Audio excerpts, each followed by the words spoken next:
I'm Allison Parker, 28, and I never thought my father could break my heart more than he already had. Then I told him about my cancer diagnosis.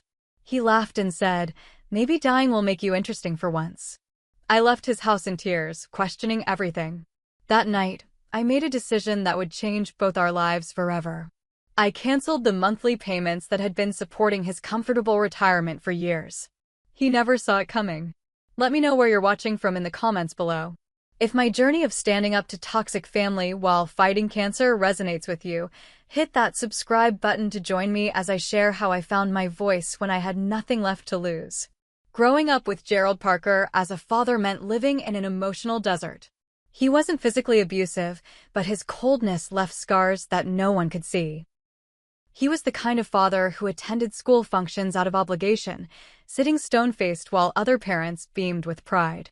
My achievements were met with nods and immediate questions about what I could have done better. I remember bringing home straight A's in 7th grade, practically floating with pride as I showed him my report card. He glanced at it and said, "Shannon Miller's daughter is taking advanced classes. When will you be ready for those?" I tucked the report card away, the joy evaporating like morning dew under a harsh sun. My mother, Laura, had been the buffer between us. She would celebrate my victories in secret, whispering her pride when Dad wasn't around. "He loves you," she would insist. "He just doesn't know how to show it." I believed her because I needed to. Then came the worst day of my life. I was 14 when Mom died of an aneurysm, sudden and devastating. One morning she was making breakfast, humming as she flipped pancakes, and by afternoon she was gone. The light in our home died with her. Dad retreated further into himself after that. He threw himself into his engineering job, often not coming home until I was already in bed. We existed in the same space, but rarely connected. I became self-sufficient out of necessity, learning to cook, do laundry, and manage homework without guidance. I essentially raised myself through high school. Still, I desperately wanted his approval. I graduated valedictorian, earned a full scholarship to Boston University, and completed my degree in English with honors. Each achievement was a pebble tossed into the bottomless well of his indifference. After college, I secured a position as a technical writer for a software company. The job paid well but left my creative soul starving. I dreamed of writing novels, crafting worlds and characters that would move people. At night, I worked on my manuscript while my day job funded both my life in Boston and, increasingly, my father's. Dad had been laid off at 57. Too young for full retirement benefits, but old enough to face age discrimination in the job market. I couldn't bear to think of him struggling, despite our strained relationship. So I started sending money home, first small amounts, then more substantial sums as my career progressed. By 28, I was sending him $2,000 monthly, nearly a third of my income. Through it all, my best friend Hayden remained my emotional anchor. We'd met in college when we were paired as roommates. She was studying psychology and could see through my everything's fine facade from day one. "Your dad's approval is fool's gold, ally," Hayden told me over wine in my apartment the night before my diagnosis. "You keep digging, but the vein is empty. It always has been." I remember touching my right breast absent-mindedly that night, feeling the small, hard lump I'd been ignoring for weeks. Fear had kept me from making the appointment, but Hayden's insistence finally pushed me to call the doctor. The biopsy results came back positive, stage 2 breast cancer. The doctor, a compassionate woman named Dr. Wallace, laid out the treatment plan with gentle directness. Chemotherapy would start immediately, followed by surgery and possibly radiation. The prognosis was good, 80% survival rate, but the journey would be brutal. I sat in my car for an hour after receiving the news, paralyzed by fear and an overwhelming sense of loneliness. Finally, I drove to my father's house in the suburbs. I hadn't told anyone yet, not even Hayden. Some childish part of me still believed that in this moment of genuine crisis, my father would finally be the parent I needed. His house was the same one I'd grown up in, now immaculately maintained with my financial support. He'd recently had the kitchen remodeled, a project I'd funded. The granite countertops gleamed as I sat at the kitchen table, hands wrapped around a mug of tea I couldn't drink. "I have something to tell you," I said, my voice surprisingly steady. Dad looked up from his newspaper, annoyed at the interruption. "What is it?" "I have breast cancer." The words hung in the air between us. Stage 2. I start chemotherapy next week. I waited for the shock, the concern, perhaps even the comfort I'd craved my entire life. Instead, his face remained impassive for a moment before a small, cruel smile appeared. "Maybe dying will make you interesting for once," he said, then chuckled and returned to his newspaper. The mug slipped from my hands, hot tea splashing across the table. He cursed at the mess while I sat frozen, his words echoing in my ears. I grabbed my purse and left without cleaning up or saying goodbye. The drive home passed in a blur of tears. By the time I reached my apartment, something inside me had hardened.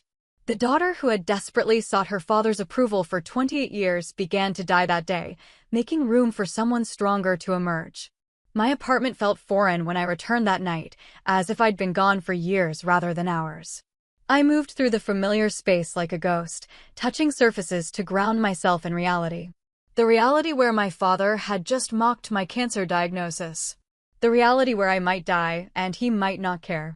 I collapsed onto my couch and finally called Hayden, my fingers trembling as I dialed. "He said what?" Hayden's voice rose in disbelief after I recounted what happened. "Ally, that's beyond cold. That's monstrous." "Maybe he didn't mean it that way," I said automatically, the reflex of a lifetime spent making excuses for him. "Stop it," Hayden cut in sharply. "Stop defending him. There is no interpretation where what he said is acceptable. None." Tears streamed down my face as the truth of her words sank in. "I keep thinking there must be something wrong with me," I whispered. "Some fundamental flaw that makes me unlovable to my own father." "The flaw is his, not yours," Hayden insisted. "Ally, you've spent your entire life trying to earn love that should have been given freely. And now you're literally keeping him financially afloat while he treats you like this." Her question lingered in my mind long after we hung up. That night, I barely slept, my thoughts cycling between fear of my diagnosis and rage at my father's response. By morning, exhaustion had crystallized into clarity. I made an appointment with my oncologist, Dr. Samantha Mitchell, for later that day. She was younger than I expected, with kind eyes that studied me carefully as I described my treatment options. "You seem distracted," she observed after explaining the chemotherapy regimen. "Is there something else concerning you about the treatment?" I hadn't intended to discuss my personal life, but something about her directness broke through my reserve. "My father thinks cancer might make me interesting," I said, attempting a laugh that came out as a sob. Dr. Mitchell's professional demeanor softened. "Unfortunately, serious illness often reveals the true nature of our relationships. Some people rise to the occasion, others fail spectacularly." "What if I have no one?" I asked, voicing my deepest fear. "You won't be alone," she promised. "I've seen patients create support networks in unexpected places. Sometimes the family we choose is stronger than the family we're born into." Her words followed me home, where I sat at my computer and opened my financial accounts. The evidence of my generosity toward my father was stark against the screen. Beyond the monthly transfers, I'd paid for home repairs, a new car 2 years ago, and even a vacation to Florida he'd taken with his golf buddies. Meanwhile, my own emergency fund was modest, and my writing dreams had been perpetually deferred as I directed extra income his way. I scrolled through text messages where he'd requested expected additional funds for various expenses, his gratitude perfunctory at best. What struck me most was the one-sidedness of our relationship. I supported him financially and sought his emotional approval, receiving nothing in return. Cancer had clarified this imbalance with brutal efficiency. With shaking hands, I drafted an email to my financial advisor, Jessica. "Please cancel the recurring monthly transfer to Gerald Parker's account, effective immediately. Additionally, I'll need to restructure my finances to prepare for significant medical expenses in the coming months." I stared at the screen, my finger hovering over the send button. Was I being vindictive? Was this a heat-of-the-moment decision I'd regret? I closed my eyes and heard my father's laugh again, saw the dismissive flick of his newspaper as he returned to reading after shattering my world. I hit send. The immediate sensation was one of vertigo, as if I'd stepped off a cliff. Then came a wave of guilt. What kind of daughter abandons her father? But underneath both these feelings bubbled something unfamiliar: liberation. For the first time in my adult life, I had prioritized myself over my father's comfort. Jessica responded within the hour, confirming the cancellation and offering to set up a meeting to discuss financial planning for my treatment.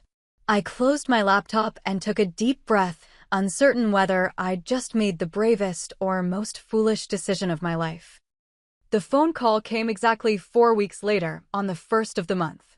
I was sitting at my kitchen table, reviewing medical insurance forms when my father's name flashed on my cell phone screen.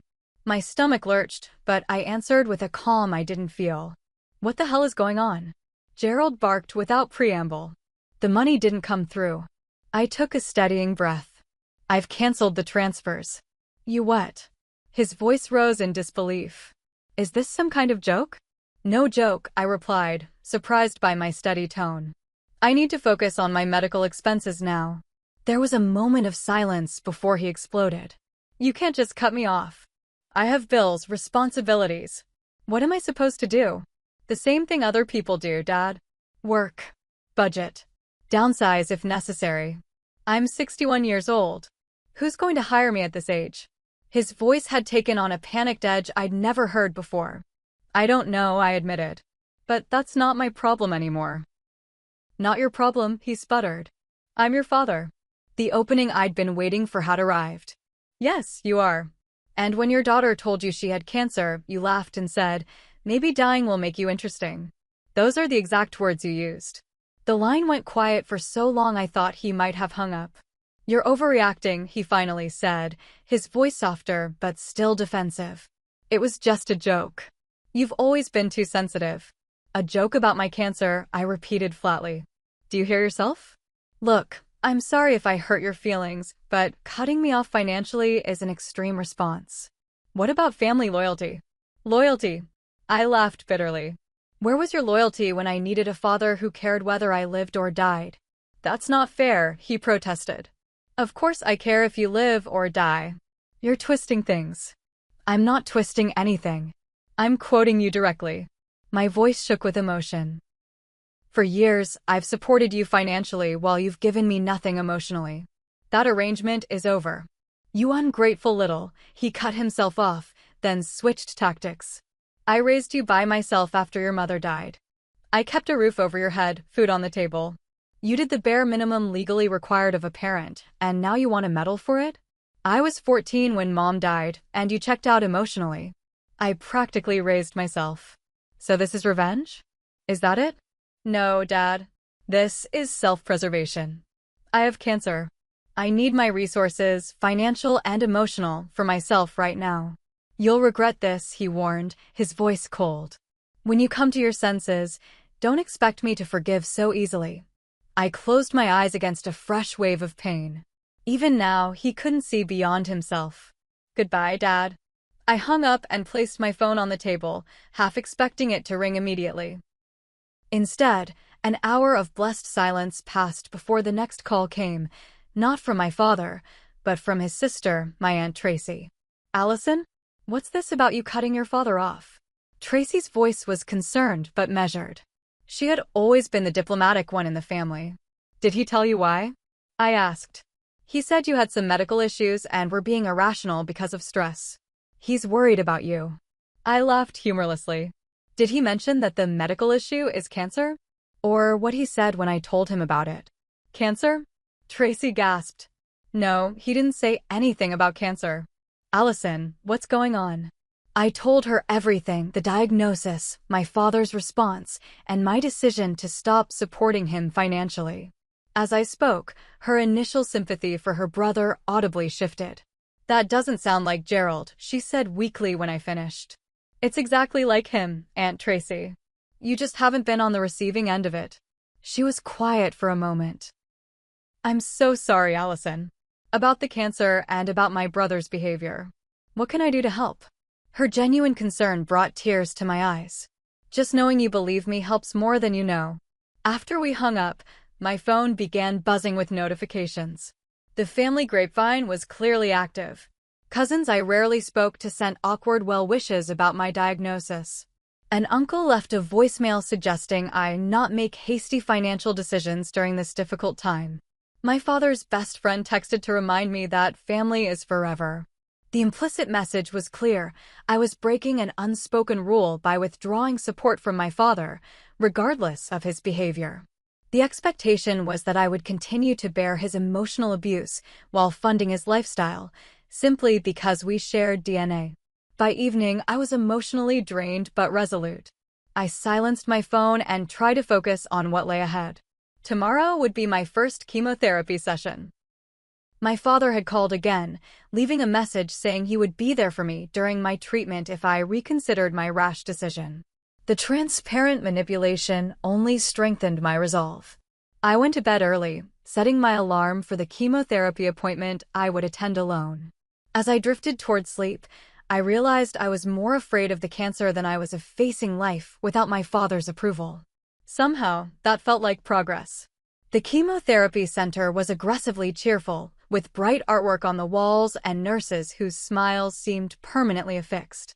I was guided to a reclined chair in a room full of similar chairs, each occupied by people in various stages of treatment. Some looked relatively healthy, others wore the unmistakable mask of advanced illness.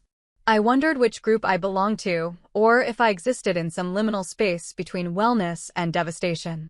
A nurse named Michael explained the procedure as he inserted the 4 into my arm. The first treatment is often the hardest because you don't know what to expect, he said kindly. Everyone reacts differently, but don't be a hero. If you feel sick, dizzy, or uncomfortable in any way, let us know immediately. I nodded, watching the clear liquid drip into my veins. It looked so innocuous, like water or saline, yet it was powerful enough to kill rapidly dividing cells throughout my body. Cancer cells, yes, but also hair follicles, stomach lining, and bone marrow. Salvation and poison in one colorless package. The first few hours were anticlimactic. I sat reading a novel, occasionally chatting with Michael or the elderly woman in the chair next to mine. By evening, however, the nausea hit with breathtaking intensity. I barely made it to my bathroom at home before violently emptying the contents of my stomach. This continued through the night, leaving me weak and shaking by morning. The following days established a brutal pattern.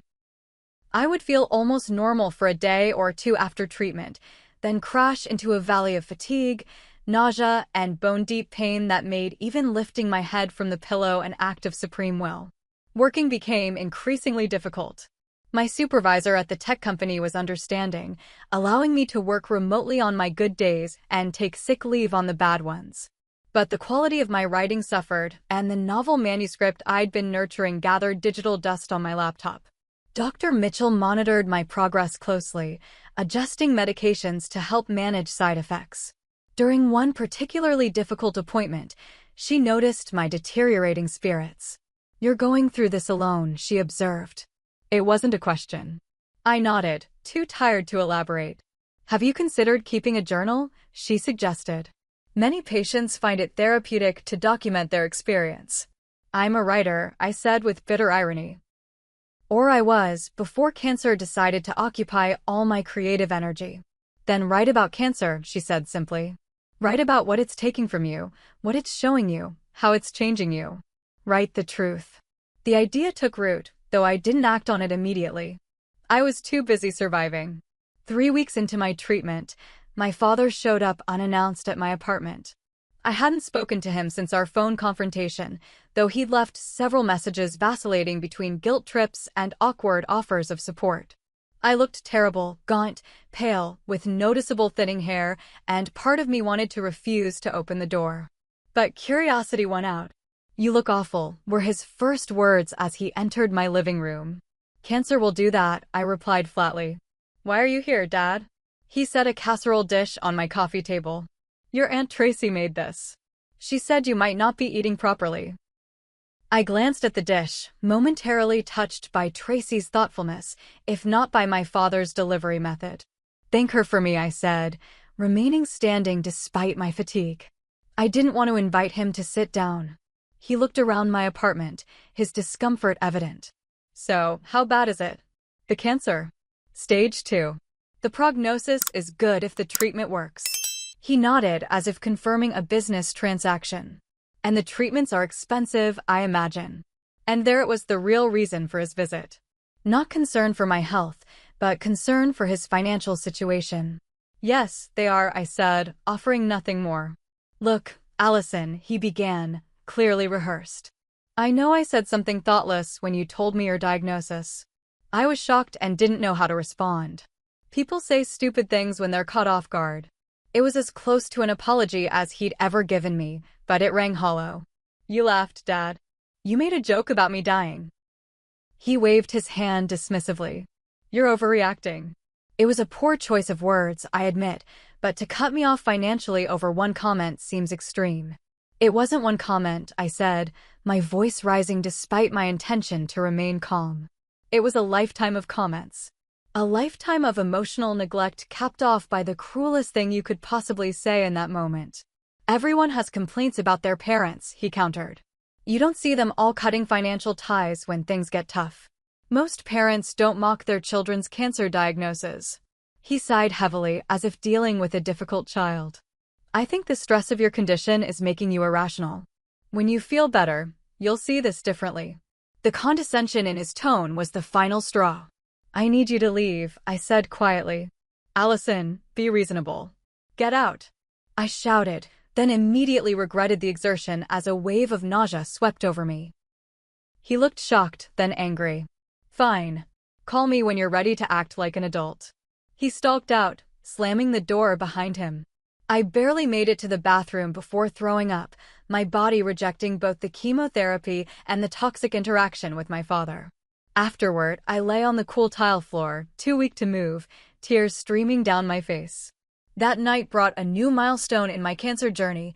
Clumps of my dark brown hair began coming out in the shower. I watched the strands circle the drain, carrying away another piece of my identity. I slid down against the shower wall and sobbed for my health, for my broken relationship with my father, for the novel I feared I'd never finish, for the life I'd put on hold. The next morning, I couldn't get out of bed. Not just because of physical weakness, but because the weight of despair had become too heavy to bear. I didn't answer calls or texts. I didn't eat. I simply stared at the ceiling, wondering if the treatment was worth the suffering. Hayden found me there that evening, having used the spare key I'd given her years ago. She took one look at me and called Dr. Mitchell, who advised bringing me to the emergency room for dehydration. As Hayden helped me dress, her face tight with worry, I whispered, I don't know if I can do this. You don't have to do it alone, she promised, supporting my weight as we walked to her car. I'm right here. And I'm not going anywhere. Are you sure about this? I asked Hayden the next day, eyeing the electric razor in her hand with trepidation. We were standing in my bathroom, a bedsheet spread beneath us to catch the remaining hair that would soon fall. After my emergency room visit for dehydration and exhaustion, Dr. Mitchell had added antidepressants to my treatment regimen and strongly urged me to take control of the aspects of cancer I could manage. Losing your hair is inevitable with your chemo protocol, she'd explained. Many patients find it empowering to shave it off themselves rather than watching it fall out in patches. So here I was, with Hayden ready to play barber. Absolutely sure, Hayden confirmed, plugging in the razor. And I've got a surprise afterward. She worked methodically, her touch gentle as she removed the hair I'd always considered one of my best features. Long, dark waves that had once fallen to the middle of my back were reduced to stubble, then smooth skin. When she finished, I barely recognized the woman in the mirror, hollow-cheeked, with enormous eyes dominating my pale face.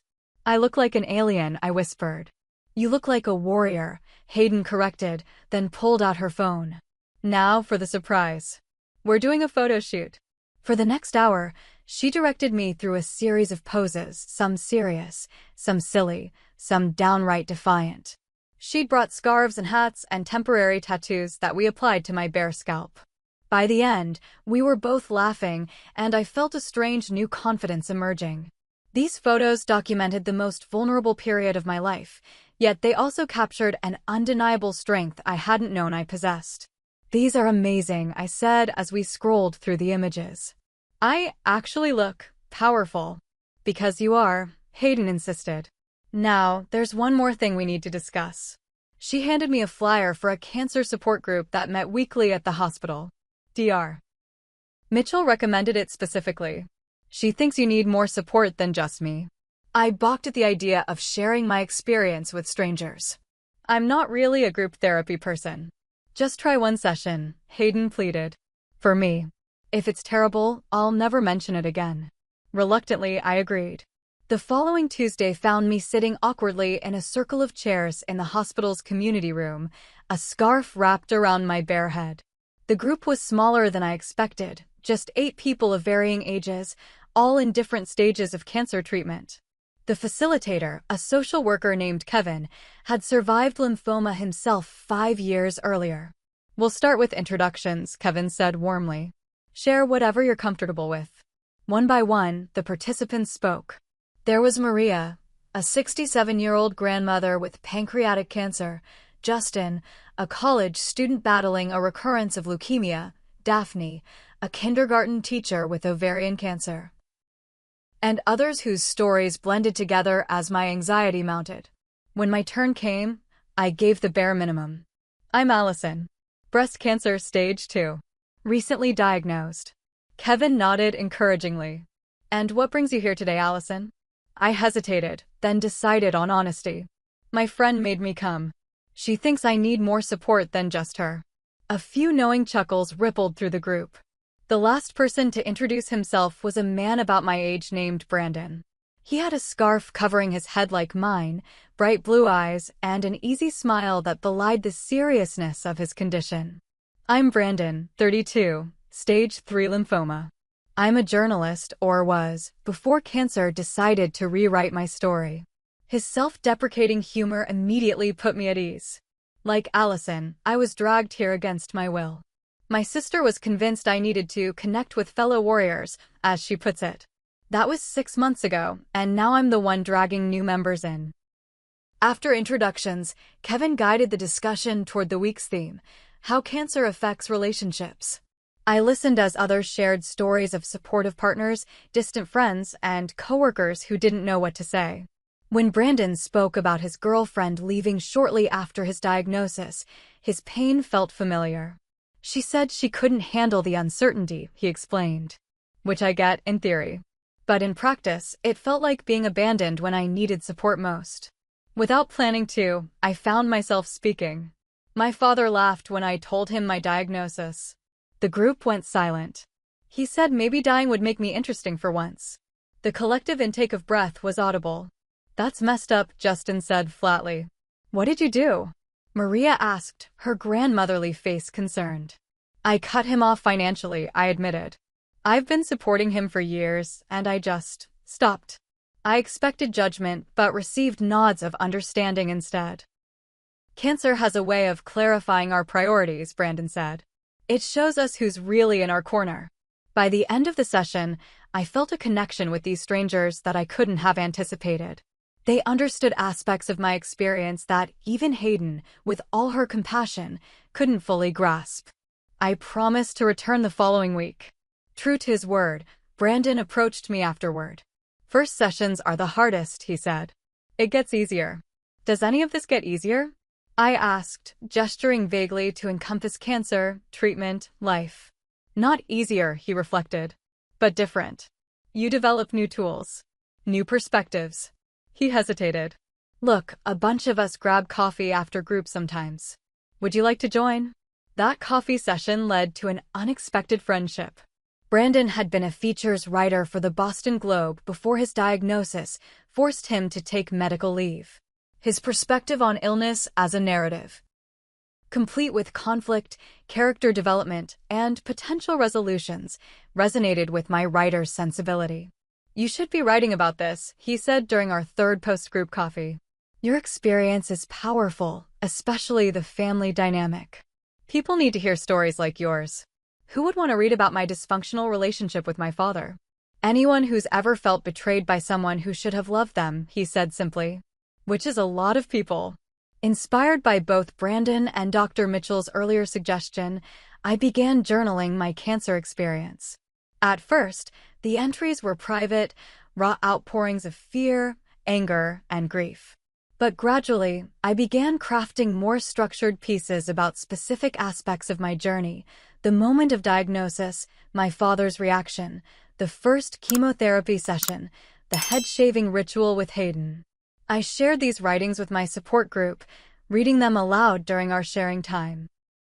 Their responses were overwhelmingly positive. "You put into words exactly how I felt," Daphne said after I read a piece about the strange limbo of waiting for test results. "I could never articulate it like that." "You should publish these," Maria suggested. "They could help so many people." Brandon, with his journalism background, offered more concrete assistance. "Let me help you set up a blog," he proposed. "Nothing fancy, just a platform where you can share these essays if you want to." Together, we created the Cancer Chronicles: Surviving Disease and Dysfunctional Family. I published my first post about the head-shaving experience, with trembling fingers, unsure if anyone beyond our small group would care. The response was immediate and overwhelming. Comments flooded in from cancer patients, survivors, and family members. Many shared their own stories of relationship strain during illness. Some thanked me for articulating feelings they hadn't been able to express. Others simply offered solidarity and support. 2 weeks and 5 blog posts later, I received an email that would change the trajectory of my life. "Dear Ms. Parker, my name is Jessica Coleman from Linden Literary Agency. A colleague forwarded me your blog, The Cancer Chronicles, and I was deeply moved by your powerful writing and unique perspective on illness and family dynamics. If you've ever considered expanding your blog into a book-length memoir, I would be very interested in discussing representation. Sincerely, Jessica Coleman." I stared at the screen in disbelief, then immediately called Brandon. "Is this real?" I asked, reading him the email. "Do literary agents just email random bloggers?" "When the random blogger is as talented as you, apparently they do," he replied, his excitement palpable even through the phone. "Ally, this is huge." For the first time since my diagnosis, I felt a spark of hope that transcended my medical prognosis. Cancer had derailed my dreams of writing fiction, but perhaps it had opened a different door instead.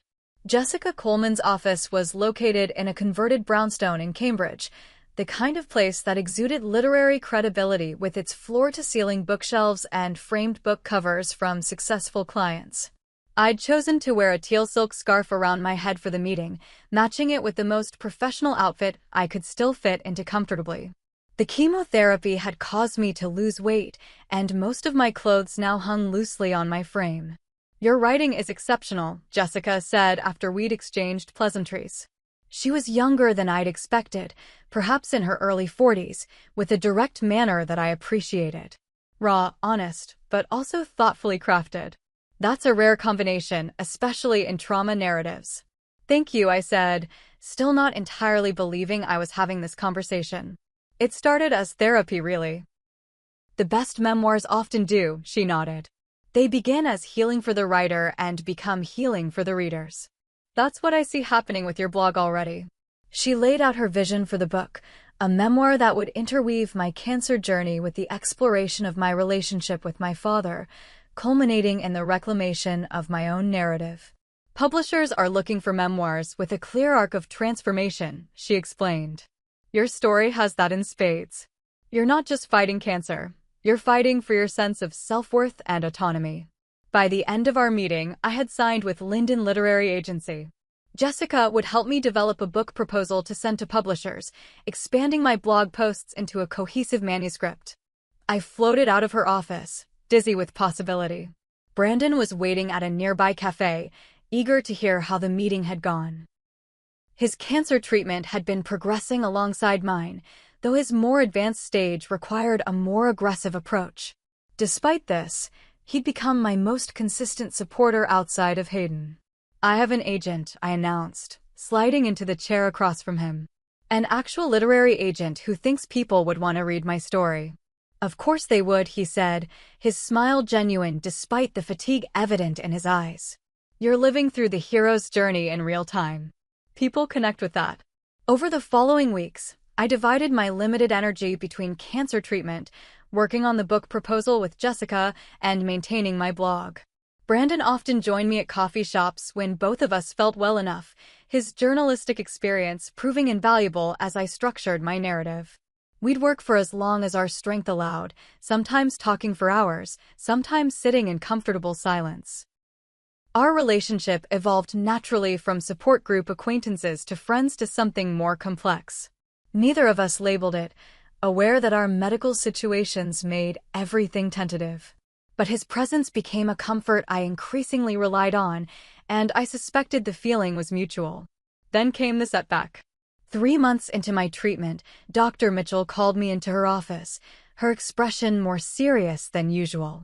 The tumor isn't responding to the chemotherapy as well as we'd hoped, she explained, showing me scan images I couldn't interpret but could sense were problematic.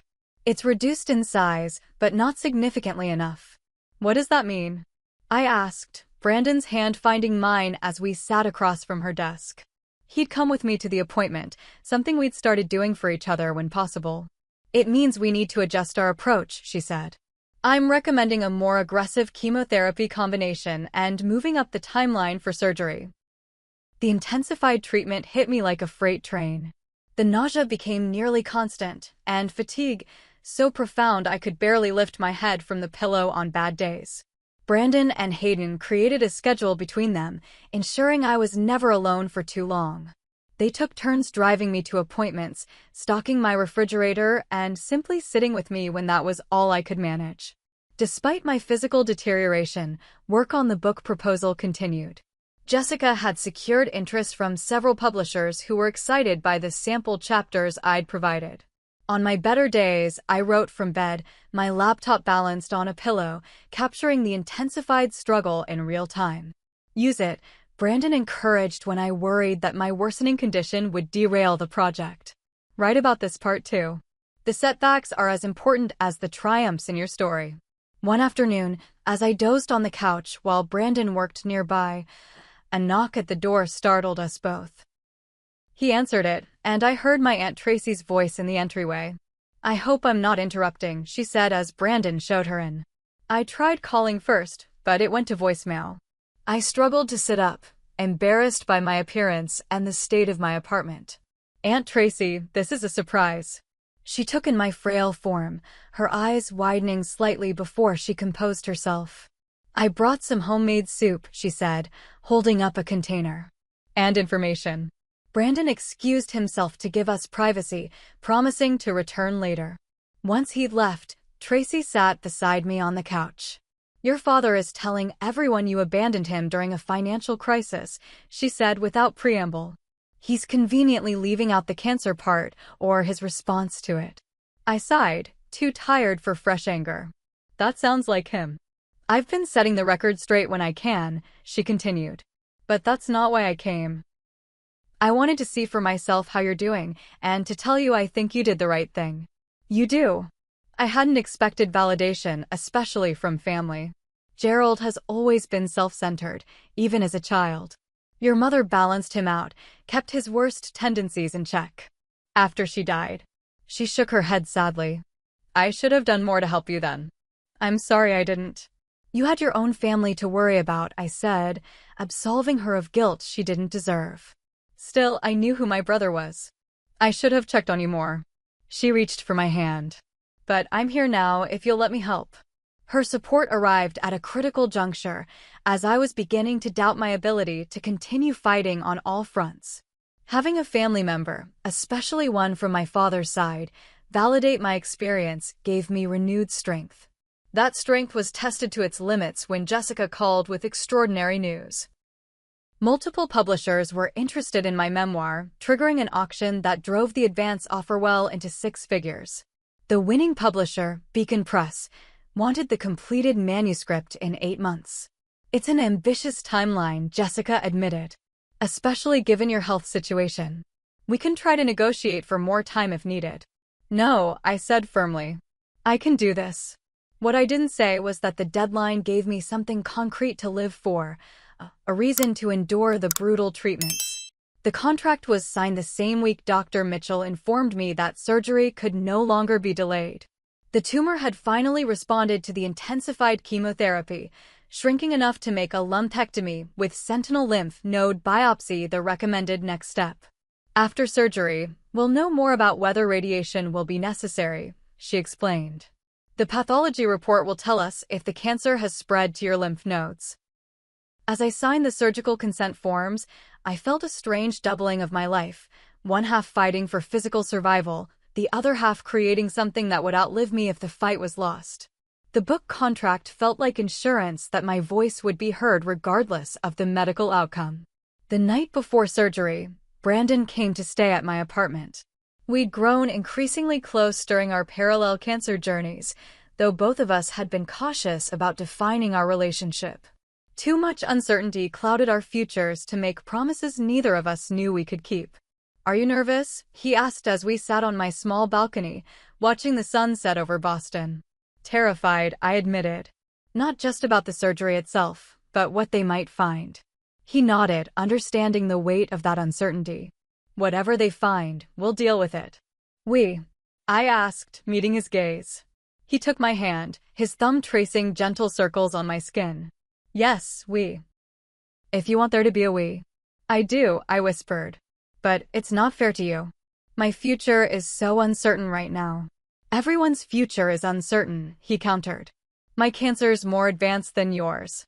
If anyone's being unfair here, it's me." I laughed to spite myself. "Are we really competing over who has the more inconsiderate cancer?" He smiled, the expression lighting up his too thin face.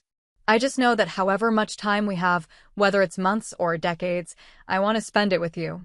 That night, we slept side by side, finding comfort in simple proximity. In the morning, he drove me to the hospital where Hayden was waiting. The two most important people in my life would be there when I woke from surgery, whatever news awaited. As the anesthesia began to take effect, my last conscious thought was of the manuscript waiting to be written, a testament to survival in its many forms. The first thing I became aware of was the steady beeping of monitors. Then came the soreness in my chest, a dull, persistent ache beneath the fog of pain medication. I struggled to open my eyes, finally managing to focus on the figures surrounding my hospital bed. Hayden was closest, her face breaking into a relieved smile when she saw me awake. Brandon stood beside her, looking exhausted but happy. And to my surprise, Dr. Mitchell was there too, still in surgical scrubs. "Welcome back," Dr. Mitchell said, checking the monitors. "The surgery went well. We removed the tumor and 3 sentinel lymph nodes." "And?" I croaked, my throat dry from intubation. "Preliminary reports look good," she said cautiously. "The tumor margins were clear, which means we got all of the visible cancer. We'll know more when the full pathology report comes back, but I'm cautiously optimistic." I nodded, too overwhelmed for words. Hayden squeezed my hand while Brandon wiped away tears I hadn't realized I was shedding. "You did great," Hayden whispered. "Rest now. We'll be here when you wake up again." The next few days passed in a blur of pain management, brief walks around the hospital floor, and visits from the support group members who had become like family. Maria brought homemade blankets for both Brandon and me. Justin made a playlist of recovery songs. Daphne brought a stack of novels to distract me during the long hospital hours. On the third day, Dr. Mitchell arrived with the complete pathology report. "The lymph nodes show no sign of cancer cells," she announced. "That's the best news we could hope for at this stage." "What does that mean going forward?" Brandon asked, having appointed himself my medical information tracker. "It means we caught it before it spread beyond the breast tissue," she explained. "I'm still recommending a course of radiation to ensure we eliminate any microscopic cancer cells that might remain, but your prognosis is excellent, Allison. Over 90% chance of complete recovery." The wave of relief that washed over me was so powerful I thought I might float away with it. For the first time since my diagnosis, I allowed myself to fully imagine a future, finishing my book, perhaps even writing more books after that. A future that might include Brandon, whose own latest scans had shown significant improvement. On the day of my discharge, as Hayden helped me pack my few belongings, a nurse appeared at my door. "You have another visitor," she said. "A gentleman who says he's your father. Should I send him in?" I froze, unprepared for this development. Hayden looked at me questioningly. "It's your call," she said. "I can tell him you're not up for visitors." I considered the option, tempted to avoid the confrontation. But something in me had changed during my hospital stay. Near-death clarity, perhaps. "No, I'll see him," I decided. "But would you stay?" Hayden nodded, squeezing my hand before taking a seat in the corner of the room, present but giving us space. Gerald Parker looked older than he had during his visit to my apartment just months earlier. His hair seemed grayer, his posture less rigid. He carried a small potted plant that looked like it had been hastily purchased from the hospital gift shop. "Allison," he said, hovering awkwardly at the foot of my bed. "Your Aunt Tracy told me about the surgery." I nodded, waiting. For once, I wouldn't make this easy for him. "I brought you this," he said, setting the plant on the bedside table. "The saleswoman said it's easy to care for." "Thank you," I said neutrally. He cleared his throat. "How did it go?" "The surgery. The prognosis is good. No cancer in the lymph nodes." Relief flickered across his face. "That's good. That's really good." An uncomfortable silence stretched between us. "Why are you here, Dad?" I finally asked. He sighed heavily, seeming to deflate. "I've been doing a lot of thinking since our last conversation. Tracy has been quite vocal about her opinions of my behavior." I could imagine. Aunt Tracy had become fiercely protective of me since her visit. "I wasn't a good father to you after your mother died," he continued, the admission clearly difficult for him. "I was drowning in my own grief and didn't know how to help you with yours." "That's not an excuse, just context." I nodded, acknowledging his words without absolving him. "When you told me about your cancer, I reacted terribly. Unforgivably." He looked down at his hands. I was scared, and I lashed out. "It's what I've always done." "But that doesn't make it okay." "No, it doesn't," I agreed.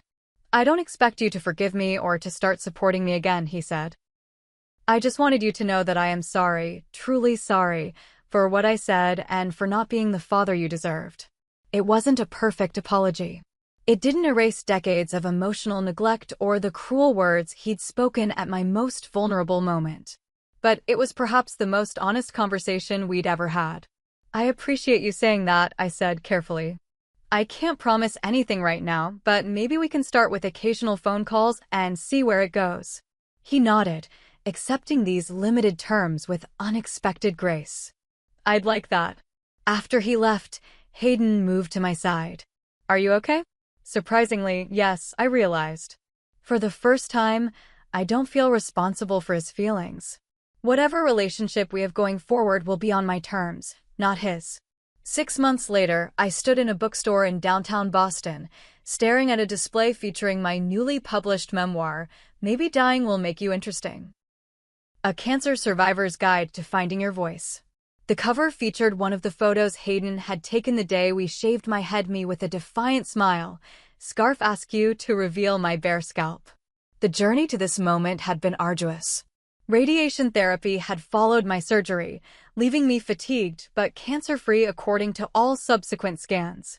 Brandon's treatment had concluded as well, his lymphoma in remission though requiring vigilant monitoring. We had moved in together 3 months earlier, our shared experience of illness creating a bond that neither of us had expected but both treasured.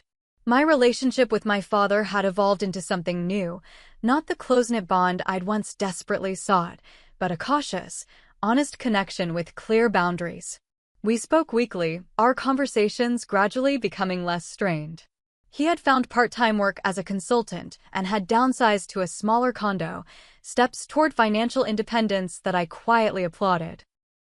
The memoir had exceeded everyone's expectations, earning critical acclaim and appearing on several bestseller lists. More meaningful than the commercial success were the messages I received daily from readers who saw their own struggles reflected in my story. "Ready for your big moment?" Brandon asked, appearing at my side in the crowded bookstore. His hair had grown back curly, a common post-chemotherapy surprise that suited his boyish face. "As ready as I'll ever be," I replied, smoothing down my own new growth of hair, now styled in a pixie cut that I'd decided to keep. The audience for my reading and signing filled every available chair, with additional people standing along the walls. I recognized several faces from the cancer support group, including Maria and Justin. Hayden sat in the front row, beaming with pride. Aunt Tracy had come, along with several cousins who had rallied around me during my treatment.